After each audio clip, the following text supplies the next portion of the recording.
నమస్తే, నేను ప్రశాంత్. గంజాయి తాగుతున్నారా? గంజాయి తాగి ఇక నుండి పోలీసులకు దొరికితే, అదేవిధంగా అమ్మాయిలని ఏడిపిస్తే ఇక నుండి ఎలా ఉండబోతుంది, ఎలాంటి శిక్ష పడబోతుంది అనే విషయాలైతే తెలుసుకుందాము. దీని గురించి అయితే మాట్లాడేందుకు ప్రస్తుతం మనతో పాటు సీనియర్ జర్నలిస్ట్ దుర్గా వడ్లమణి గారు ఉన్నారు. నమస్తే అండి. నమస్తే అండి. మేడం, ఈ మధ్యకాలంలో గంజాయి కేసెస్, ఇప్పుడున్న ప్రభుత్వంలో గంజాయి కేసెస్ కొంచెం తగ్గినట్లు మనకు అనిపిస్తూ ఉంది. ఒకవేళ గంజాయి తాగి దొరికినా కానీ, అమ్మాయిల్ని ఏడిపించినా కానీ, ఇలాంటి అన్యాయాలు అక్రమాలు చేసినా కానీ ఎలాంటి శిక్ష పడబోతుంది?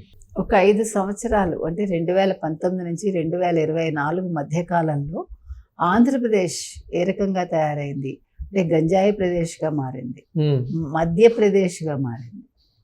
చీప్ లిక్కర్లు తీసుకొచ్చి మధ్యప్రదేశ్గా మార్చేశారు వైఎస్ జగన్మోహన్ రెడ్డి గారు అండ్ వైసీపీ ప్రభుత్వం. అటువంటి స్టేజ్ నుంచి ఈరోజు అంటే ఆ రోజు పోలీసులు కూడా నోరు విప్పటానికి లేదు. ఏ కేసులు కట్టమన్నా కూడా కట్టే స్థితిలో అప్పుడు పోలీసులు లేరు. మీరు తెనాలి, గుంటూరు, ముఖ్యంగా ఇలాంటి చోట్ల చూసుకుంటే తెనాలిలో ఎస్పెషల్లీ ఎప్పుడు చూసినా రోజు ఈ గంజాయి తాగి యువత వాళ్ళు ఆడవాళ్ళని అంటే బంగారం ఆభరణాలు దొంగిలించటం, వాళ్ళ మీద దాడి చేయడం, తర్వాత ఆడపిల్లల్ని ఏడిపించటం, ఇలా రకరకాలన్నమాట. వాళ్ళు తాగి రోడ్డు మీదకి వచ్చి ఎవరిని పడితే వాళ్ళని విచక్షణారహితంగా కొట్టడం, ఇవన్నీ చేశారు. చేసినప్పుడు వీళ్ళందరూ కూడా అంటే తల్లిదండ్రులు కూడా బాధతోటి వెళ్ళి పోలీస్ కంప్లైంట్ ఇద్దామన్నా కూడా ఎవరు ఎఫ్ఐఆర్ తీసుకోలేదు. అప్పుడు అంటే ఇక్కడ ఒక వర్గం వాళ్ళు అన్నట్టుగా కాకుండా ఇక్కడ కులాలు మతాలు కాదు. ఎవరైనా కూడా ఈ రకంగా ఉంటే ఎవడు పట్టించుకోవాలా. ముఖ్యంగా దళిత యువకుడు ఒక అతన్ని చంపేస్తే కూడా వాళ్ళ తల్లిదండ్రులు ఎఫ్ఐఆర్ నమోదు చేయమంటే కూడా చేయలేదు. అప్పుడు ఎంఆర్పిఎస్ తరఫున కూడా ఎవరు వెళ్ళి పోరాడలేదు, ఏ దళిత సంఘాలు ముందుకు రాలేదు అని వాళ్ళ అమ్మా నాన్నలు ఇప్పటికీ కంటికి మంటికి ఏకధారగా ఏడుస్తున్నారు. మరో పక్క ఇప్పుడు వాళ్ళ తల్లిదండ్రులు ఏమంటున్నారంటే ఈ ప్రభుత్వం వచ్చాక పోలీసుల్లో మార్పు వచ్చింది, పోలీసులు సక్రమంగా పనిచేస్తున్నారు అని వాళ్ళు చెప్తున్నారు. ఇకపోతే ఇప్పుడు అసలు విషయం ఏంటంటే ఇప్పుడు గుంటూరులో ఒక 4 యువతను కొడుతూ ఒక పోలీస్ కనిపిస్తున్నాడు ఒక వీడియోలో, వాళ్ళ కాళ్ళ మీద కొడుతూ.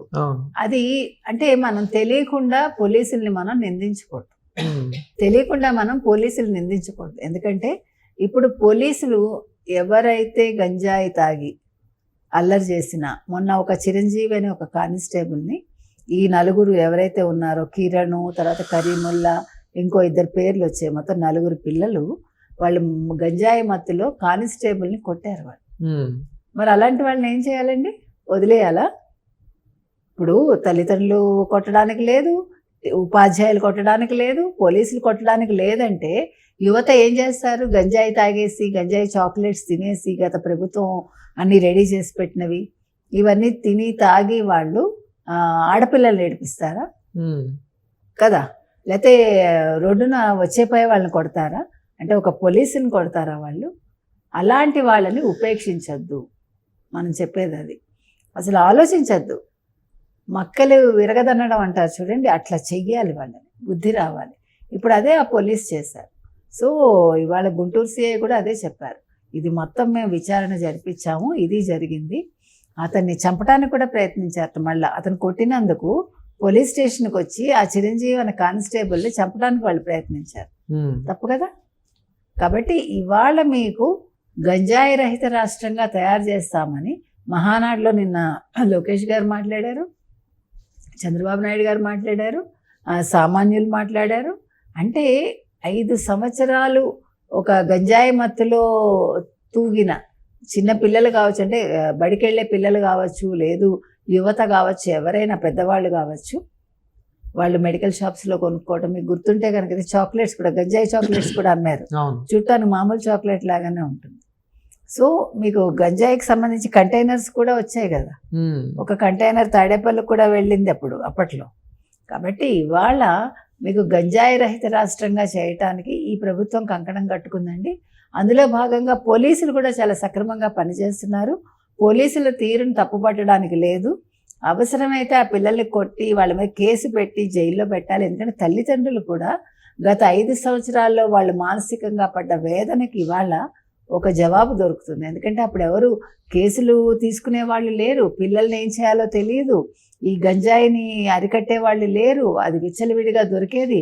మీకు గుర్తుంటే కనుకైతే కూరగాయల్లాగా బళ్ళ మీద అమ్మారు, అసలు రోడ్డు మీద. అసలు ఈ గంజాయి లాంటి డ్రగ్స్ అంతా ఎక్కడి నుండి సప్లై అవుతుంది అండ్ దీని వెనకాల ఎవరెవరు ఉండొచ్చు అండ్ ఎవరైనా పొలిటీషియన్స్ కానివ్వండి, అంటే ఎవరి సపోర్ట్ ఉండొచ్చు దీని వెనకాల? ఖచ్చితంగా రాజకీయ నాయకుల సపోర్ట్ అప్పట్లో ఉందండి.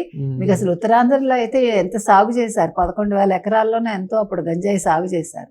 ఇప్పుడు దాన్ని ఆ సాగును తీసేసి ఇప్పుడు అరకు కాఫీని సాగు చేస్తూ ఇవాళ అరకు కాఫీకి ఒక బ్రాండ్ ఇమేజ్ వచ్చింది బికాస్ ఆఫ్ చంద్రబాబు నాయుడు గారు. నరేంద్ర మోదీ గారు కూడా ప్రస్తావించడం జరిగింది. సో దీన్ని బట్టి మనకి మార్పు అనేది మొదలైందని అర్థమవుతోంది. కాబట్టి ఇట్లాంటి మార్పు రావాలి. యువత వాళ్ళు ఇలా మత్తు పదార్థాలకి అలవాటు పడకుండా వాళ్ళు జీవితంలో సాధించాల్సినవి చాలా ఉన్నాయండి. తల్లిదండ్రులకు మానసిక క్షోభ కలిగించడం కాదు, తల్లిదండ్రులని మానసికంగా ఆనందపరచాలి వాళ్ళు.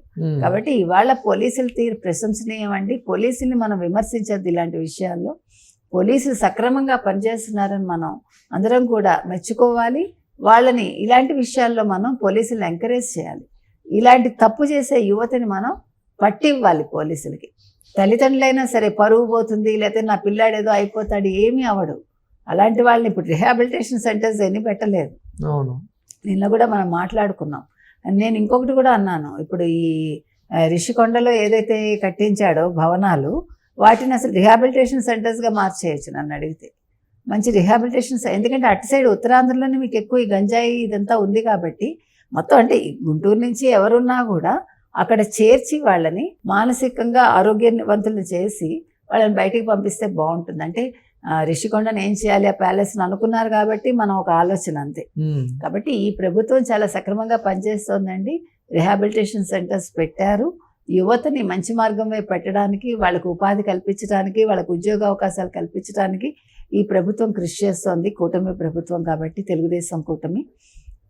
సో యువతకి మంచి రోజులు వచ్చాయని అనుకుందాము. పోలీసుల పనితీరు కూడా మనం బాగుపడిందని వాళ్ళని ప్రశంసిద్దాం. కొన్ని కేసులలో మనం చూసినట్లయితే కనుక మైనర్స్ కూడా దొరుకుతూ ఉన్నారు. మైనర్స్ ఏంటండి, చిన్న చిన్న పిల్లలు మీకు చాక్లెట్ అమ్ముతూ ఉంటే వాళ్ళ మత్తులో జోగుతూ, వాళ్ళు చదువు లేదు, వాళ్ళకి ఫ్యూచర్ లేదు, వాళ్ళు ఏం చేస్తున్నారో తెలియదు. అమ్మాయిల్ని మానభంగా చేయటం, లేకపోతే పెద్దవాళ్ళ దగ్గర ఆభరణాలు దొంగిలించడం ఏంటండి ఇది? అసలు సాయంకాలం వేసరికి ఎవడేం చేస్తున్నాడో అర్థం కావట్లా. ఎంత దారుణం ఇది. గతంలో ముఖ్యమంత్రిగా పనిచేసిన జగన్మోహన్ రెడ్డి ఇవాళ నా దగ్గర డబ్బులు లేవు, నేను పార్టీనే నడపలేను, మీ సొంత డబ్బులు మీరు పెట్టుకోండి, మళ్ళా ఈ మన ప్రభుత్వం వస్తుంది, వచ్చాక మీరు మీ డబ్బులు సంపాదించుకోవచ్చు అంటే ఏంటి, ఎలా సంపాదించుకుంటారు?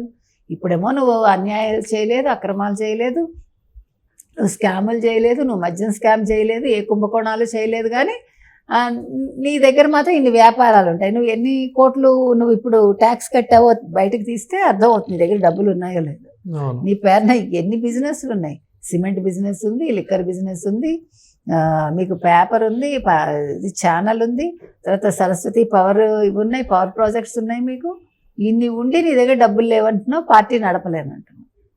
మళ్ళా ఏమీ చేయకుండా మరి వచ్చేసారి నేను వచ్చేస్తాను, మీరు ఇప్పుడు పార్టీని నడిపించుకోండి, ఎవరికి వాళ్ళు మీరు డబ్బులు పెట్టుకోండి, మీరు అప్పుడు సంపాదించుకోండి అంటే అప్పుడు మరి దందాలు చేసి సంపాదించాలా వీళ్ళు? మళ్ళీ స్కాములు చేసి సంపాదిస్తారా వీళ్ళు? అంటే ఆయన చెప్పేదానికి అర్థం లేని మాట అని చెప్తున్నాను నేను. అంటే ఆయన మాట్లాడింది అంత కాంట్రడిక్టరీ స్టేట్మెంట్స్ జగన్మోహన్ రెడ్డి ఇస్తున్నారు. కాబట్టి ఇవాళ రాష్ట్రం ఈ రకంగా అవటానికి కారణం గత 5 ఏళ్లలో జగన్మోహన్ రెడ్డి మెయిన్ కారణం అండి. ఈరోజు బాగుపడ్డల్లో మాత్రం కూటమి తరఫున చంద్రబాబు నాయుడు గారు కావచ్చు, లోకేష్ కావచ్చు, పవన్ కళ్యాణ్ కావచ్చు, మిగిలిన మంత్రులు కావచ్చు, ఎవరికి వాళ్ళు వాళ్ళ నియోజకవర్గాల్లో వాళ్ళు ఖచ్చితంగా పనిచేస్తున్నారు. ప్రతి నియోజకవర్గంలోనూ పోలీసులు కూడా చాలా చక్కగా పనిచేస్తున్నారు. కాబట్టి త్వరలో గంజాయి రహిత రాష్ట్రంగా ఆంధ్రప్రదేశ్ నిలుస్తుందని భావిద్దాం. Thank you. Thank you.